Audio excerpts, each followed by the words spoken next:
আগে হাসেন না কেউ, কথা শোনেন। উনাদের কি দোষ? প্রথম আইসি বেদাত আরম্ভ করে। আমি আশ্চর্য হয়ে গেল, 3 দিনের দৌড় পাইল, সব বেদাতে দৌড়। আমাদের দেশে তো সারা কথা না কেউ বড় হবে না, বুঝলেন? দুটো বন্ধু ওয়াজ করি, রাত্রি সারা দিনে কত করবো?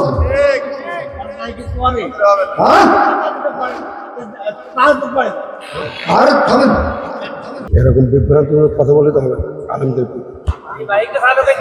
আলেমদের কথা বলছেন, নামাজ না পড়ে বড় আলেম হয় কি? উনি এই কথা বলেছেন, এটা উল্টো করা উচিত। নামাজ না পড়ে বড় আলেম হয়, এটা উল্টো করা উচিত। না না, আপনার কথা বললেন তো, আপনি ভুল বুঝেছেন। আমার কথা বললেন, এবার বলেছেন, বলেন নাই? আমি কাল শুনছি, অল্প পছন্দ হলো কি বাংলা, যদি 10 জন ইমানদার বলে 90টাই প্রিন্সিপাল। আর ব্যাপারটা বুঝতে পারিনি কারণটা কি। তা আমার বুদ্ধিতে 2টা কারণে এটা হয় আমার ধারণা।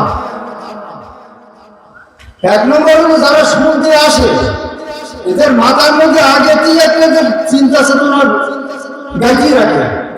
তো সেই কথাটা যদি বলে উমার ভাইজান সাহেব, তবে মাইনগুলা যদি না বলে তো হবে, কিন্তু এইগুলো আপনাদের মাথাতে এক করতে হবে, উন্মুক্ত মন নিয়ে আসবেন। আর কোরআন মধ্যে একটা কথা আছে, সেটা একটা না, অনেক কথাই আছে। একটা আছে ইয়াউমা নাদউ কুল্লা উনাসিম বিইমামিহিম। আল্লাহ রাব্বুল আলামিন বলছেন, যেদিন আমি প্রত্যেক দলকে তাদের নেতা সহ আহ্বান করব।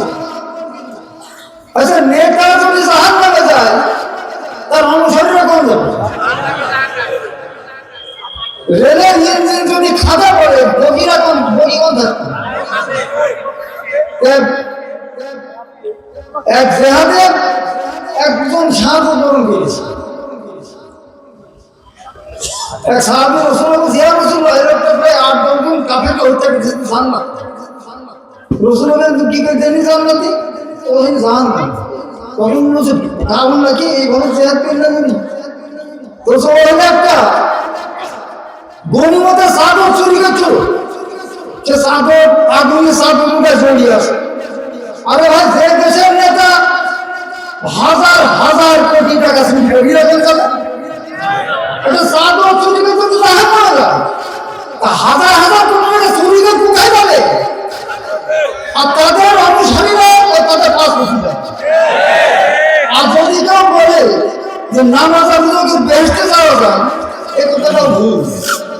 তার কারণ হলো আব্দুল্লাহ ইবনে উবাই রাসূলুল্লাহর পাশে সালাত দিয়েছে, সেটা ঠিক না? আব্দুল্লাহ ইবনে উবাই কেন যাবে? আমার মতো মৌলবীর পাশে পড়িনি, রাসূলুল্লাহর পাশে, তাও সে জাহান্নাম। আর উসাইরা দেখলো কেসির কাফের, রাসূলুল্লাহ জাহান্নামে যাচ্ছে, পথের মধ্যে গোপনে মুসলমান জিহাদের মাঠে দিয়ে উনি সাহায্য গ্রহণ করেছেন। কারণ অন্যান্য সাহাবীরা এই যে রাসূলুল্লাহ বলছে, ইয়া রাসূলুল্লাহ, ব্যাপারটা বুঝতে পারছি, কারণটা কি? উসাইরা আমাদের মধ্যে কারণটা কি? তো তাহলে আমার জান্নাতি ও মুসলমানই, এই উসাইরা জীবনে একবার নামাজ পড়তে পারেনি, শুধু আল্লাহর আইনকে প্রতিষ্ঠিত করার জন্য জীবন বিলিয়ে জান্নাত। আরো হাজার শত শত রাসূলের পাশে পেল, রাসূলুল্লাহ নেতা হিসেবে মানতে পারি না, জাহান্নাম। অতএব আমরা এই কিন্তু ঠিক করি। হ্যাঁ, এরকম বহু কথা আছে। এহলে 1 নম্বরের দোষ আমাদের, আর 2 নম্বরের দোষ আমি মনে করি এই দোষ যদি হাজার হাজার বার করে, আর জলদি ইব্রাহিম একবার করে, তাও জলদি অতএব এই দেশে তাহলে পুলিশকে আমি হাতির সংবাদ দিয়ে বলে আমি কোথাও আদম পাইনি, কোথায় থেকে এরা আবিষ্কার করেছেন। যদি কোনো জায়গায় বেদাত চালু হয়, আল্লাহর রহমত ছিল থাকে না। এবার আসেন জাহান্নামের ভিতরে একবার আলাম তো হুজুর আসা বলবেন, কত নির্ধারিত ঠেসে দেবে। জাহান্নামের ভিতরে একবার আলামকে দেখা যাবে, তারা এমন ভাবে আশা করিস পেটে নাড়ি হলে বলবেন যে আমি তোমাদের ভালো ভালো কথা বলেছি, তো নিজে বলেছি।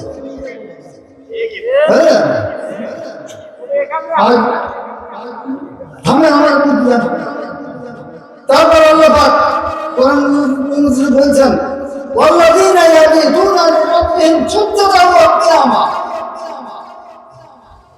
এই ধরনের লোকগুলো যারা আল্লাহর মানে গোলাম, তারা রাত্রি যাপন করবে কি করি, সিজদাবনত হয়ে এবং দাঁড়িয়ে, অর্থাৎ দাঁড়িয়ে ছিল কোথায় আমরা সালাত করতে পারি। আর সালাত অবশ্যই আদায় করবেন। সালাত যদি আদায় না করেন, আমি বলতে জানাজা করাই ঠিক। যে সালাত আদায় করেন মানুষ জাহান্নামের মধ্যে মানুষ যাবে, জিজ্ঞেস করবে তাহলে তুমি জাহান্নামে যা খারাপ হয়ে আসিস কেন? এক নম্বর কথা হলো আমাদের দেশে তো সালাত আদায় না কেউ বড় হবে না, বুঝলেন? আমরা মিসকিনদের হাত দিতাম না। আর এই দেশের নেতা নেত্রীরা মিসকিনদের হাত মারি খায়, এই হারামিরা কোথায় যাবে?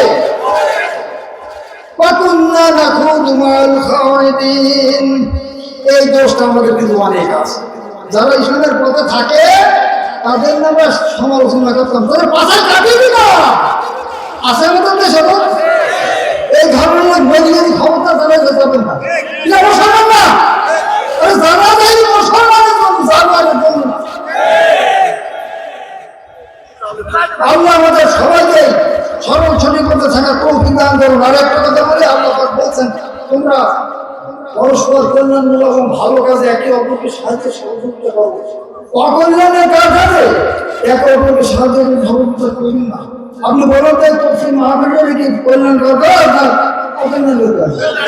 এই কাজে সাহায্য সহযোগিতা আমাদের ভবিষ্যৎ অনেক ভালো হবে। আল্লাহ এই মাধ্যমেই আমাদের মানে নাজাতে উচিত আল্লাহ করতে পারেন। আমি শেষ করছি। সুবহানাকা আল্লাহুম্মা ওয়া বিহামদিকা আস্তাগফিরুকা ওয়া আতুবু ইলাইক।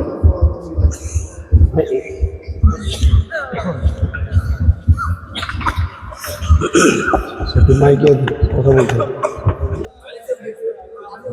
না, যেগুলো বলতে হবে। এক, বেদাত দিয়ে শুনেছি দরুদ পড়ে, দরুদ বেদাত কোথায় পেয়েছেন? কোন হাদিসে লেখা আছে? হাদিস বের করেন। না না, আপনি দেখান দরকার নেই, আপনি বের করেন, বেদাত বের করেন। না জানেন বের করেন, এসব কথা কেন বলেন? মাহফিলে এসে না না, সভাপতি এরকম কথা বলে বলবে সব আমরা বেদাত করে যাচ্ছে নাকি?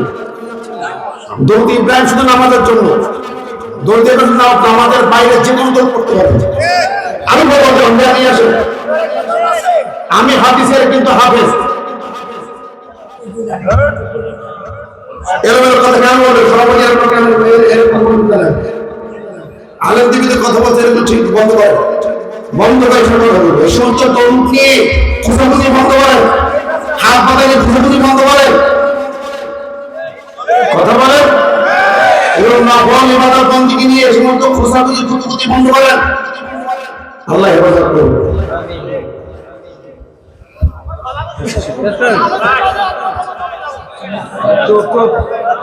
আচ্ছা, আমরা প্লিজ আপনাদের সবাইকে অনুরোধ করছি, আমরা আমাদের মেহমানের মুখ থেকে আমরা দোয়া শুনে দোয়া শরীর হয়ে আমরা আমাদের বাড়িতে যাব।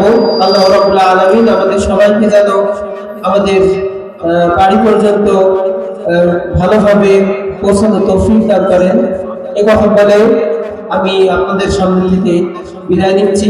আসসালামু আলাইকুম ওয়া রাহমাতুল্লাহি ওয়া বারাকাতুহু। اللهم آمين. ربنا ظلمنا أنفسنا وإن لم تغفر لنا وترحمنا لنكونن من الخاسرين. ربنا لا تزغ قلوبنا بعد إذ هديتنا وهب لنا من لدنك رحمة إنك أنت الوهاب. ربنا آتنا في الدنيا حسنة وفي الآخرة حسنة وقنا عذاب النار. الله পাপনা থেকে বেরিয়ে তুমি মহিয়ান তুমি গরিয়ান সর্বশক্তিমান দাতা দয়ালু মেহেরবান। আমরা তোমার কিছু গোলাম কবিতাতে হাত দিতে আল্লাহ দয়া করে কবুল মঞ্জুর করে নাও। আল্লাহ আমাদের জীবনের সমস্ত গুনাহগারকে মাফ করে দিয়ে দাও। 3 দিন এই মাহফিলের আয়োজন যারা করেছেন, যারা সহযোগিতা দিয়েছেন, শুনতে ছুটে এসেছেন আমাদের মাঝে মুসিবতের দিন, এই মাহফিলকে আমাদের সকলের জন্য নাজাতের ওসিলা বানিয়ে দাও। রব্বুল আলামিন এই 3 দিন যা আলোচনা করো কোরআন তেলাওয়াত করো সালাত জিকির আসকার দোয়া করা ভুল করে মাফ করে দিয়া এটা আমার ভাবিয়া আপনি শুনার করে নাই ঈশ্বরের দরজা মোবারকে পৌঁছে দাও বাবা আপনাকে প্রত্যেক করে তোমাদের রাসূল মুমিন মুমিনাত মুসলিমাত সাহাবা আমিন তাবিন তবে তাবিন মুস্তাহিদ পীর ওলি কসল শহীদ গাজী যারা এখানে তুমি কিন্তু তাদের মোবারকে হাদিয়া সওয়াব পৌঁছে দাও খাস করে বাড়ি আমরা হাত তুলে জনগের আপনারা আমরা নাই অন্তরের কবরে কেমন আছেন জানা নাই মালিক রে তুমি তাদের মোবারকে হাদিয়া সওয়াব পৌঁছাও যেটা জরুরি বুকের কাদা রক্ত পানি করে আমাদেরকে মানুষ করেছে আল্লাহ মানে তার এক পুরো রক্তের ঋণ শোধ হবে না তার এক পুরো দুধের ঋণ শোধ করা সম্ভব হবে না এই বাবা আমাদের ঘাম পায়ে রোদ বৃষ্টি ঝড় বা ঘটনা করে লালন পালন করলেন সেই বাবার ঋণ কখনো শোধ হবে না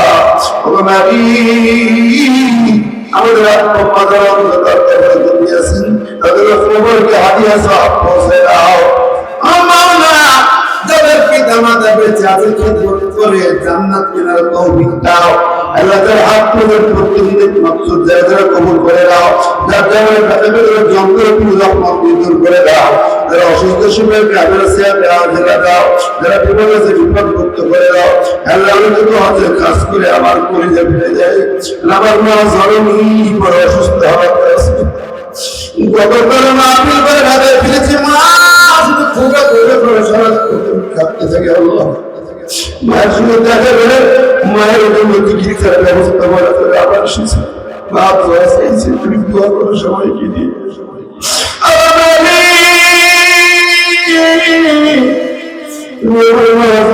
সুস্থ করে দাও আল্লাহ তুমি তার সারাক্ষণ তার জবানকে তোমার জিকিরে তুমি ভিজায় আল্লাহ লোকালি এমনি ভাবে যতজন আছেন তোমার থেকে দোয়া কবুল করে দাও খাস করে এই জমিন থেকে তোমার কোরআনের জন্য কবুল করে দাও তোমার দ্বীনের জন্য কবুল করে দাও রব্বুল আলামিন অসংখ্য শহীদ রক্তে ভেজা এই বাংলার মাটি যেন তার পাকুদের হাতে না যায় হাজার হাজার রক্তে ভেজা বাংলার মাটি ফাঁসির মাপ জয় করে শহীদ করে জমিনটাকে তোমার কোরআনের জন্য কবুল বন্ধন করে নিয়ে নাও মানবী আল্লাহ সাইদের রক্ত বিজানোর মধ্যে তোমার দিন প্রতিষ্ঠার ব্যবস্থা করে দাও তোমারই আমার পৃথিবীর মস্ত করে তুমি কবুল করো দেশে লেবানন কাশ্মীর শেষে বসতিয়া রক্ত জ্বালা ওই মাটিগুলোকে দিনের পক্ষে বিজয় দিয়ে দাও আল্লাহ ইহুদিদের তুমি খতম করে দাও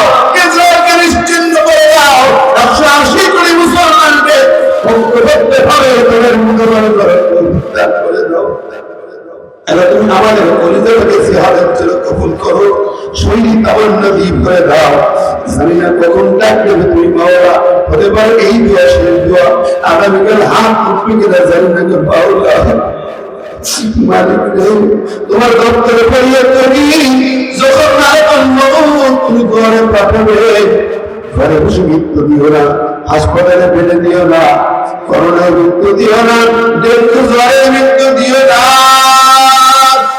মরণ যখন দেবে জিহাদের ময়দানে শহীদ মরণ দিও না সাগরের পেয়ালা পান্না করে মৃত্যু দিও না আর যদি ভাগ্যতা না থাকে কমপক্ষে সালাতের চিন্তায় দিও اللهم ارزقني شهادة بسبيلك وجعلني ببلد رسولك صلى الله عليه وسلم سبحان ربك رب العزة عما يصفون وسلام على المرسلين والحمد لله رب العالمين لا إله إلا الله محمد رسول الله السلام عليكم